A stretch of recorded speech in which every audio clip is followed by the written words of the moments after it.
can do that almost. That's going up and down real easy. Very smooth. And let's have a look at our seals now. So our first operating window for Swampy. It's a bit of a milestone, that one. All the way to the top. So we look for the channel and it's a good seal. That's okay, that's tight. We've gripped there and we're all the way in round at the top. No distortion, no movement in the glass. That's good, that's really solid. Let's have a look at the outside weather seal strip. Have we gripped tight against the glass? Yes, there we are, see? Pulled it in real tight there. So that's a really good finish on the weather seal. Nicely and tight up against the glass, all the trims lined up there. I just put some grease behind the trim as I popped it on. You can see it squeezing out the corners. That's all been polished up, that trim. So let's close the door and stand back and have a look at it. Make sure nothing's in the way of the door shut. Okay, so there we go, door shut, and panning back. Our first operational piece of glass. It's a Sundim glass there. So we've got a tint on that glass there. This is not Swampy's original glass. That's a, as you can see on there, Sundim with a tint on it. I don't know if it's a blue or a green tint. That it's nice though, complements the paint. So first door completed. I've locked myself out, of course. Nice operation.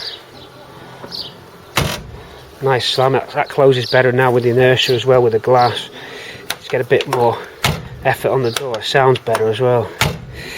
So there we go, that's all gripped down good. Them clips have bitten into the trim nicely. I'm happy with that finish there.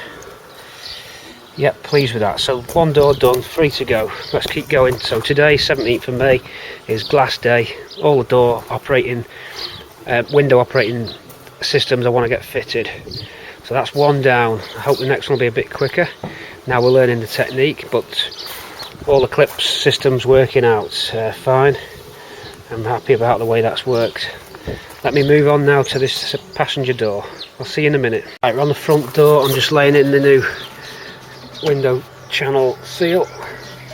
That's from Woolies again, Woolies trim. So we're just feeding that in there, cut it to shape. Just put a couple of score marks in the back so that it curves there, and then 3 score lines in it there to make that right angle. So nicely pushed in now, and then going down the channel all the way down here. So get that on now. I'm going to drop the glass in a sec. That's the glass in. What I do, wind it all the way to the top, make sure it's a good fit, then slacken off the whole assembly just so it beds into the right position. Slacken off your glass mount nuts, everything, tighten up, and then tighten up all your bolts. So locked up to the top position, and then tighten up all those 10 millis. Let's see how that works. Right, it's poetry. We're running. Really smooth, that one. Okay, we got another glass in. It's another milestone. Let's close the door and get the trim on. Okay, here's a rear passenger door, rear driver's door trim, lower trim, just showing you how to replace the weather seal strip on that. The old ones will be riveted on, so you just pull those off, get rid of the rivets, and use these clips there. Weather seal from Woolies on the in a metre length. Cut it to suit. I've put silicone behind it as well, so it's sitting on a bed of silicone just for extra measure. Them clips hold it in place for you.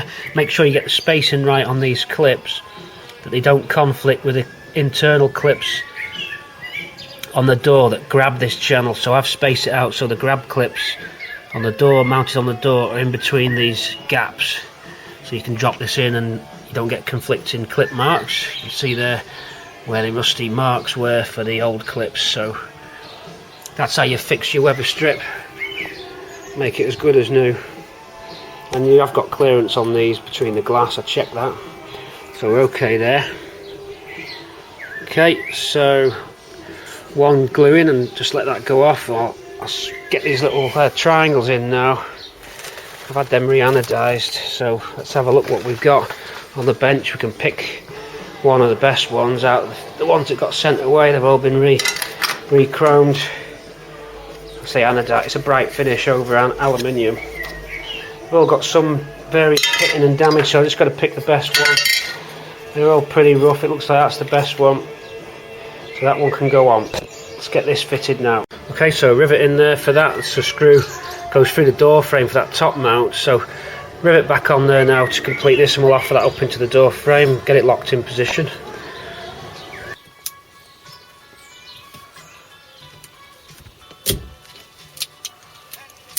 Okay. Okay. You have to say action. Action. Oh, okay. No, you have to go 3, 2, 1. Action. I could never do it. Okay, 19th of May. I'm getting close now. Interior still going in. Centre bracket on. It was meant to be self tappers, but they're not gripping into it, so I'm going on rivets on there. One more rivet to go in. Steering gator, gear selector gaiters in. Got the circlip on the boot on the inside, so that's locked solid. There's a metal surrounding plate to go on the handbrake. We've got some sound, the rest of the sound padding going in now. What I've got here is some sound deadening fibre stuff. It's just good stuff made for the car, and that's normally going to absorb any water if we did get any leaks. What I've done, I've wrapped in these polythene containers and gaffer taped that up, so that's going to stop it from getting wet if you got any drips. We don't know what our seals are like, but I don't want to have to be pulling this out, so that's in a waterproof pack, so they can be taken out if need be.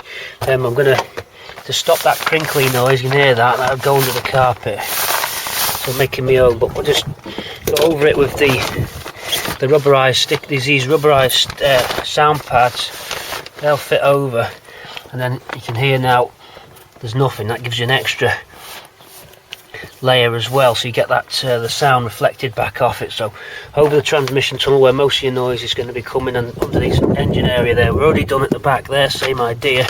So just going to stick that rubber pad in. We've got that side kitted out now. The carpet will go over the whole lot, then you're covered. So just finishing off that interior trim. It's a bit of an idea I've come up with this for extra sound. It's already sounding quiet when I've had the engine running, so it's obviously working. So let me stick that on now, and then we'll start getting this carpet in and the centre console on. Here we go for the 19th of May. Right, centre console bracket in, rivets have gone in for that. Just got to get these. I've got some new spire nuts there to fit on. The other ones are dissolved. 2 to go on there, a couple to go on at the front, but we're all in. The handbrake gate is secured down, so we're all locked in place. That sealing grommets on. There's your front rubber pads there ready to go. So we're nearly ready to get that carpet in. Let's keep moving. Nearly there with the padding now. Got it all in. Just doing this rubber matting over the top. Cut all the mount holes out for the seats and the seat belt points. So we're going to fit the carpet over that now.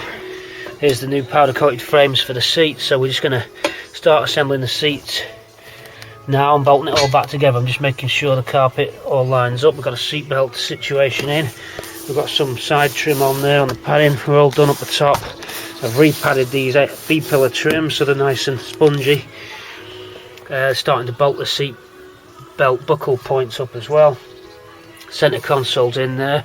Dashboard's wired up. We've just got to do the oil light switch. So heading across there to the driver's side soon.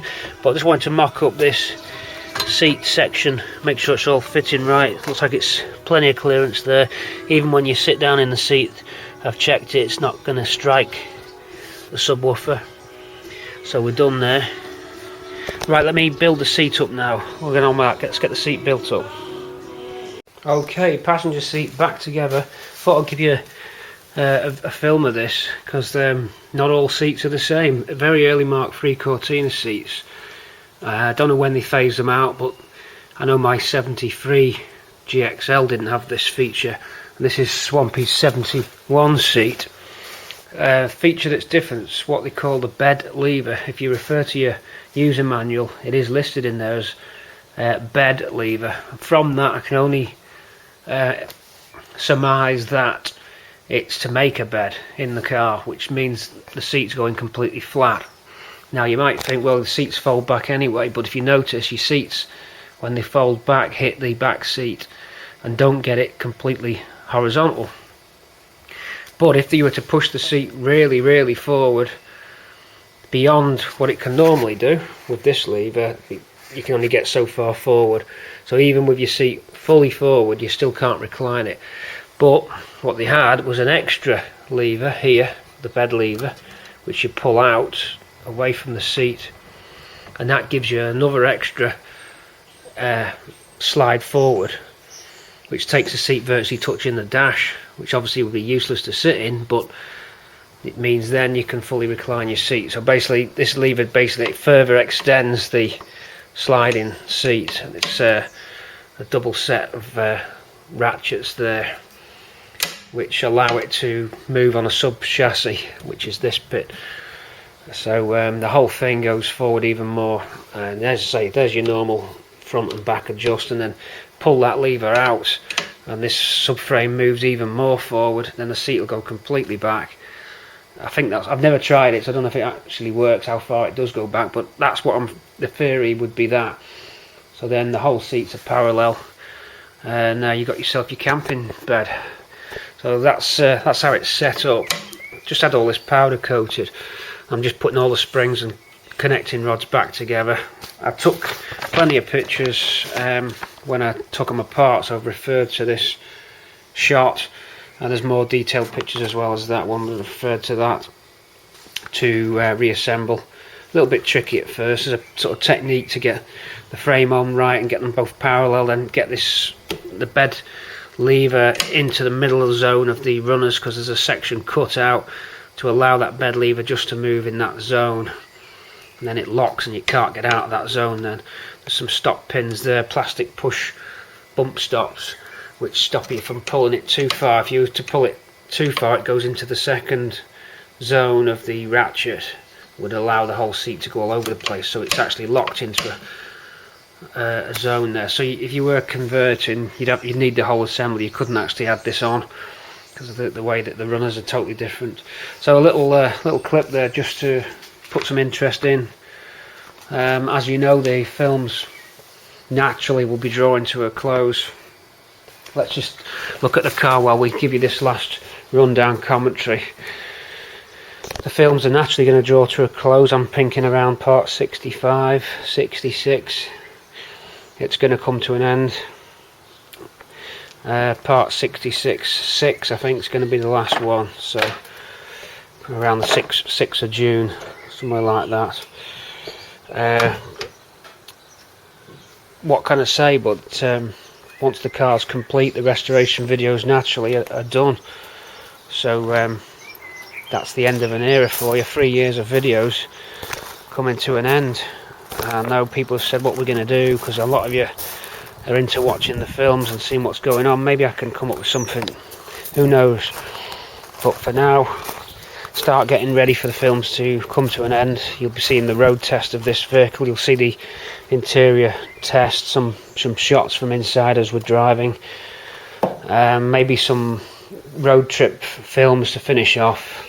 Perhaps the first ever show will be filmed, and then that would be it. Then all we'd have, I'll still be uploading to YouTube. It won't be the Swampy series anymore, of course, because it's finished, but there'll be things going on. I still want to keep everybody interested in what's going on in the Cortina world, and who knows, there could be another project on the horizon. You never know. Let's just see what happens. But in the meantime, while you're thinking that over, let's get this second seat built up. Here's all the parts.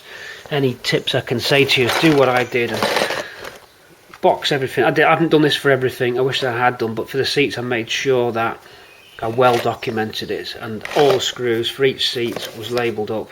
Lots of photographs were taken, and that pays off dividends when it comes to putting them back together. You just save so much time not scrabbling about. I think I've mentioned before on the films that I've spent hours just trying to find one part because I've not properly put stuff away. I have got a kind of system, but it wasn't brilliant. It worked. It wasn't disastrous, but it could have been better. So anyway, seat going back in. Let's bolt it in. We've got these the hinge brackets to fit now, and then we're done to bolt that into there. It's going to look good, this in the car. Okay, I'll cut to this in the car and operational. See you in a sec.